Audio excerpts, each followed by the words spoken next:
26 जून 1975 रात के 12 बजे दिल्ली के सारे प्रेस हाउसेस की बिजली काट दी गई।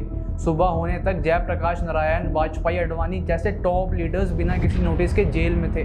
कोई वार्निंग नहीं, कोई एक्सप्लेनेशन नहीं, सिर्फ एक फ़ोन कॉल और डेमोक्रेसी की हत्या हो गई। पर यह सब अचानक नहीं हुआ, सब प्लान था। नमस्कार दोस्तों, मेरा नाम है गौरव तिवारी। आप देख रहे हैं आपका अपना डिजिटल प्लेटफॉर्म सक्रिय भारत। मैं आपका स्वागत करता हूं एक नए शुक्रवार के साथ एक नई केस स्टडी में। चलिए शुरू करते हैं।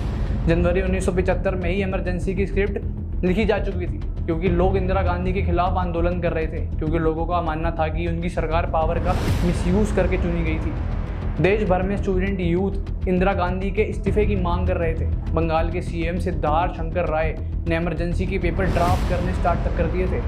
फिर उसके बाद इंदिरा गांधी ने सीक्रेटली प्रेसिडेंट फखरुद्दीन अली अहमद से इमरजेंसी साइन करवा ली, बिना कैबिनेट को इन्फॉर्म करे। कैबिनेट को नेक्स्ट मॉर्निंग सिर्फ फॉर्मली बताया गया। तब तक ऑपरेशन कंप्लीट हो चुका था, जैसे अरेस्ट, सेंसरशिप और पावर शटडाउन।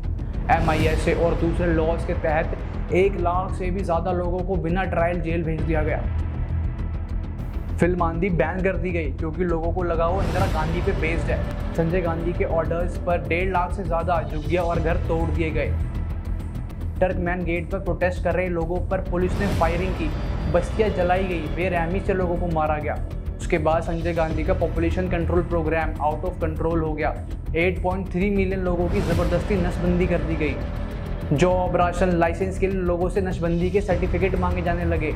रिक्शा वाले, बैगर, सब्जी वाले, इन सबको पकड़ के ऑपरेशन करवाया गया। फिर ADM जबलपुर केस 1976 में सुप्रीम कोर्ट ने बोला कि इमरजेंसी के दौरान राइट टू लाइफ भी सस्पेंड हो सकता है। सिर्फ जस्टिस HR खन्ना थे जिन्होंने अपोज किया, और उन्हें उसकी कीमत भी चुकानी पड़ी। उन्हें चीफ जस्टिस बनने से रोक दिया गया। कॉन्स्टिट्यूशन को रीराइट कर दिया गया। 38 अमेंडमेंट ने इमरजेंसी को कोर्ट के रिव्यू से बाहर कर दिया। 39 अमेंडमेंट ने PM का इलेक्शन चैलेंज करना बैन कर दिया, उसको इलीगल बना दिया। उसके बाद 42 अमेंडमेंट ने लोकसभा का टर्म 5 साल से बढ़ाकर 6 साल कर दिया, और प्रीएम्बल में कुछ नए वर्ड्स जोड़ दिए, जैसे सोशलिस्ट, सेकुलर और इंटीग्रिटी, बिना पब्लिक डिस्कशन के और कंसेंट के। फिर पंजाब में अकाली दल ने प्रोटेस्ट स्टार्ट किया, जिसमें 40,000 से भी ज़्यादा सिखों को अरेस्ट कर लिया गया। इमरजेंसी सिर्फ एक रिएक्शन नहीं था, जैसे कि दिखाया गया। लोगों को बताया गया कि देश में अंदर से खतरा था, इसलिए इमरजेंसी लगानी पड़ी, लेकिन एक्चुअल रीज़न कुछ और ही था। ये एक डेमोक्रेटिक डिसीजन नहीं था, बल्कि एक अंदर ही अंदर चल रहा पॉलिटिकल गेम था, ताकि पावर सिर्फ एक ही हाथ में बनी रहे। प्रेस के भी हाथ पैर बांध दिए, जकड़ दिए और लोकतंत्र का गला घोट दिया। अगर हम बात करें 2013 की प्रेस रैंकिंग की, जो 140 थी और अब 2025 में बढ़कर 151 हो गई है। ज़्यादा कुछ बोल नहीं सकता, बाकी आप समझदार हैं। इसके बाद आता है सबसे इम्पोर्टेंट, शाह कमीशन का वर्डिक्ट 1978। जब इमरजेंसी के बाद फिर से चुनाव हुए, इंदिरा गांधी बुरी तरह हारी, तब इंक्वायरी हुई, शाह कमीशन, तो उसने क्लियरली मेंशन करा कि इमरजेंसी लगाने का कोई जेन्युइन रीज़न नहीं था। इंदिरा गांधी ने सिर्फ अपनी कुर्सी बचाने के लिए इमरजेंसी लगवाई और उसका मिसयूज़ किया। कोई ऐसी इंटरनल प्रॉब्लम थी ही नहीं जिससे देश में थ्रेट हो, सब कुछ मैनिपुलेट किया गया था। इसके बाद देखते हैं कुछ की हाईलाइट्स। पहला, RSS का अंडरग्राउंड नेटवर्क। इमरजेंसी के टाइम पर RSS के स्वयं सेवक ने एक सीक्रेट नेटवर्क बनाया, जो band newspaper, anti emergency pamphlets और प्रोटेस्ट कोऑर्डिनेशन के लिए काम करता था। फिर आता है संजय गांधी की 5 पॉइंट की पॉलिसी, जिसका हम सच जानने वाले हैं, जैसे कि फोर्सफुल नसबंदी, स्लम डिमोलिशन और कंपलसरी पॉपुलेशन कंट्रोल। इनका असली पर्पस था फियर क्रिएट करना, डर का माहौल बनाना, कंट्रोल जमाना, ना कि पब्लिक वेलफेयर। तीसरा, जेल में टॉर्चर की कहानियाँ। हज़ारों लोग बिना ट्रायल के जेल भेज दिए गए।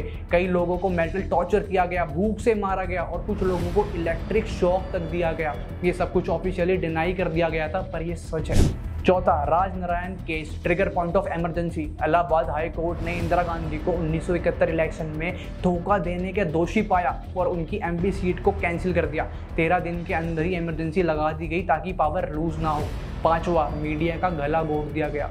फर्स्ट टाइम इंडिया में फुल सेंसरशिप लगाई गई। न्यूज़पेपर को एक लाइन पब्लिश करने से पहले गवर्नमेंट से अप्रूवल लेना पड़ता था। इंडियन एक्सप्रेस ने एक दिन ब्लैंक एडिटोरियल पेज छापकर प्रोटेस्ट भी किया था, बिना कुछ लिखे सब कुछ लिख दिया। लेकिन असली सवाल ये है, क्या सिर्फ इंदिरा गांधी ही जिम्मेदार थी, या फिर उन लोगों का साइलेंस भी उतना ही गिल्टी था जो चुप रहे? ब्यूरोक्रेसी जो सिर्फ हाँ में हाँ ही मिलाती रह गई, और हमारा जुडिशरी जिसने सिस्टम के सामने घुटने तक टेक दिए। और अगर एक बार डेमोक्रेसी गिर सकती है बिना किसी रेसिस्टेंस के, तो क्या आज भी वो पॉसिबिलिटी ज़िंदा है? और क्या हम पहचान भी पाएंगे जब अगली बार ऐसा होगा? कमेंट करिए अपने ओपिनियन और नेक्स्ट के स्टडी आइडियाज़ भी।